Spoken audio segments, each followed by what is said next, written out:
अस्सलाम वालेकुम dear students. Class 7 की काउंटडाउन की बुक है मेरे पास और चैप्टर नंबर 2 है। इसकी हम आज स्टैंडर्ड फॉर्म के बारे में पढ़ेंगे कि स्टैंडर्ड फॉर्म क्या होती है। ठीक है, ये एक बड़ा कॉमन सा क्वेश्चन है कि मैम स्टैंडर्ड फॉर्म और लोएस्ट फॉर्म में क्या डिफरेंस होता है, या लोएस्ट फॉर्म और स्टैंडर्ड फॉर्म का आपस में क्या रिलेशन है। तो स्टैंडर्ड फॉर्म वो कहते हैं कि जैसे हम लोगों ने पिछली क्लासेस में पढ़ा था, क्लास 4, 5 और 6 में हम पढ़ते हैं कि किसी भी फ्रैक्शन को उसकी लोएस्ट टर्म में कन्वर्ट करते हैं। लोएस्ट टर्म का मतलब होता है ऐसी टर्म जिसमें न्यूमरेटर और डिनोमिनेटर में कोई भी मल्टीपल कॉमन ना हो। जैसे अभी मैं लिखती हूँ ना 6/7।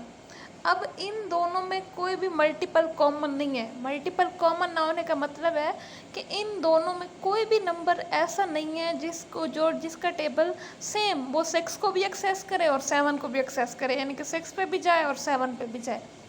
जबकि अगर मैं इसकी निस्बत देखूं कि मेरे पास ये है 2 और ये है 6, तो अब देखिए ये दो नंबर ऐसे हैं, अगर मैं इन दोनों पे 2 का टेबल लेके जाऊं तो 2 का 2 पे भी जाता है, 2 का 6 पे भी जाता है। मतलब ये हमारे पास लोएस्ट टर्म में नहीं है, जबकि ये हमारे पास लोएस्ट टर्म में है, ये वाली फ्रैक्शन।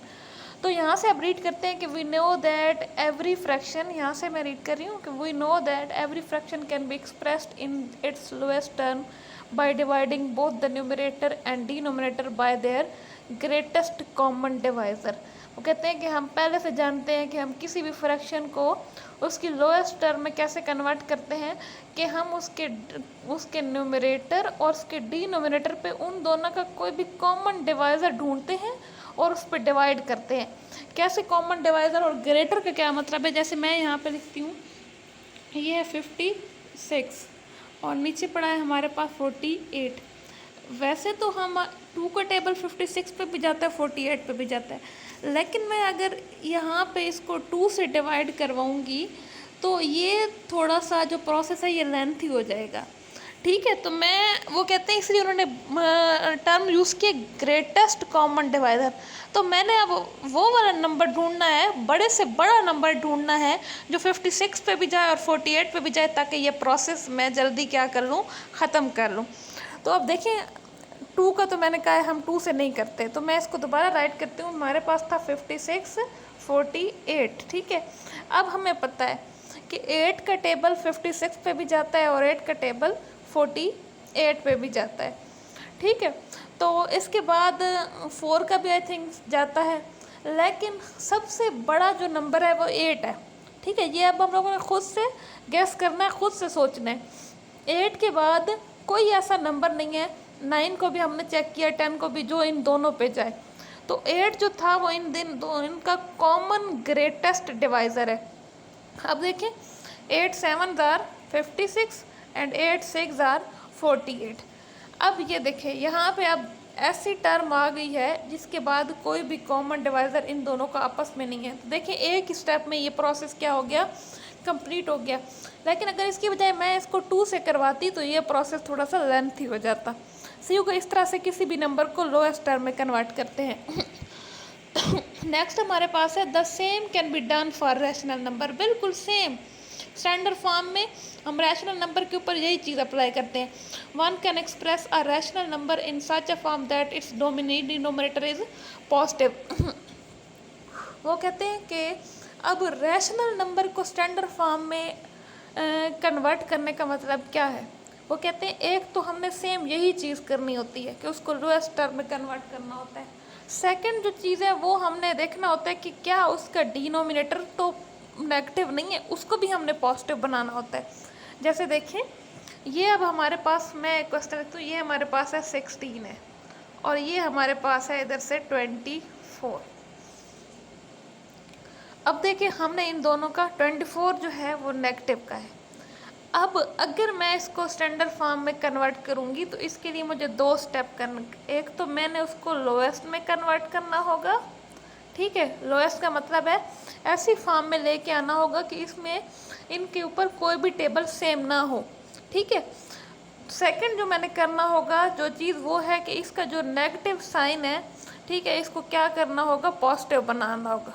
सही है, तो इसके लिए हम करते क्या है, इसके लिए हमने करना ये है कि यहाँ पर मैं लिख लेती हूँ, कोई भी और नंबर ले लेते हैं दोबारा से। यहाँ पे 16 था, यहाँ पे 24 था, ठीक है। अब देखें तो आई थिंक 8 का टेबल जो है 8, अब देखें अगर मैं 8 का टेबल लेके जाऊँ, 8 2s are 16 होता है और 8 3s are 24 होता है, ठीक है। और ये था अभी नेगेटिव का। अब देखें पहला प्रोसेस हो गया कंप्लीट। 2 और 3 ऐसी फ्रैक्शन है जिनका कोई भी आगे कॉमन डिवाइज़र नहीं है। अब सेकंड में हमने क्या करना है, इसी 2/3 का 2/-3 का ये जो माइनस है ये ख़त्म करना है। ख़त्म कैसे करना है, -1/-1 से मल्टीप्लाई करेंगे तो हमारे पास ये आंसर आ जाएगा -2/3। यानी कि हमने सिर्फ डिनोमिनेटर को देखना है, डिनोमिनेटर को पॉजिटिव करना है चाहे नोमिनेटर नेगेटिव भी हो जाए। हमने डिनोमिनेटर को पॉजिटिव करना है और ऐसी टर्म बनानी है जिस टर्म का आगे मज़ीद कोई कॉमन डिवाइज़र ना हो। ओके नेक्स्ट चलते हैं। अब उन्होंने यहाँ पे एक एग्जांपल दी है कि 16/56 है, ठीक है। इन 56 है और माइनस का, इन दोनों को हमने स्टैंडर्ड फॉर्म एक्सप्रेस करना है। अब देखो वो कहते हैं कि the denominator of 16/-56 is negative. ये आपने पूरे स्टेप्स करने होते हैं कि हमें पहले चीज़ जो चेक की वो नेगेटिव है, तो हम इसको पॉजिटिव बनाने के लिए किस चीज़ से मल्टीप्लाई करेंगे, न्यूमरेटर और डिनोमिनेटर को -1 से, ठीक है। तो हमने -1 से मल्टीप्लाई करवाया, ये देखिए डिनोमिनेटर तो हमारे पास हो गया पॉजिटिव, ठीक है। डिनोमिनेटर हमारे पास क्या हो गया, पॉजिटिव हो गया। अब वो कहते हैं कि हमने क्या करना है, अब हमने 16/56 का लोएस्ट टर्म में कन्वर्ट करना। देखिए इन दोनों का ग्रेटेस्ट कॉमन डिवाइज़र 8 था, उन्होंने 8 से डिवाइड करवाया न्यूमरेटर को भी और डिनोमिनेटर को, और हमारे पास -2/7 क्या है, आंसर है। ये स्टैंडर्ड फॉर्म है। नेक्स्ट वो कहते हैं ऑर्डरिंग रैशनल नंबर, कि वो कहते हैं कि rational number can be arranged in order of magnitude on the number line. हम इनको नंबर लाइन पे भी क्या करते हैं, एक्सप्रेस कर सकते हैं। मैंने अपनी पिछली एक वीडियो में बताया हो कि कैसे एक्सप्रेस करते हैं। जैसे हमारे पास कोई नंबर होता है, हम उसका डिनोमिनेटर चेक करते होते हैं, जितना जो डिनोमिनेटर होता है, ठीक है। जैसे अब मैं कहती हूँ कि मैंने 2/3 को उस पर शो करवाना है, तो ये 0 है, ये 1 है, ये 2 है, ये एक नंबर लाइन है क्योंकि पॉजिटिव साइड है, पॉजिटिव नंबर है तो मेरा सिर्फ पॉजिटिव। अब मैंने इसका डिनोमिनेटर देखना है, 3 है, क्या है 3, तो मैं क्या करती हूँ, इसको मैं 3 पार्ट्स में डिवाइड करवाती हूँ। ये देखें ये हो गया। अब इसको भी मैं 3 पार्ट्स में डिवाइड करवाती हूँ। अब ये यहाँ से स्टार्ट करते हैं, ये 0/3 होता है, ये 1/3 होता है और ये हमारे पास आता है 2/3। ये देखें यहाँ पे हमारे पास 2/3 शो हो गया। तो रैशनल नंबर को मैंने नंबर लाइन पे शो करवाया।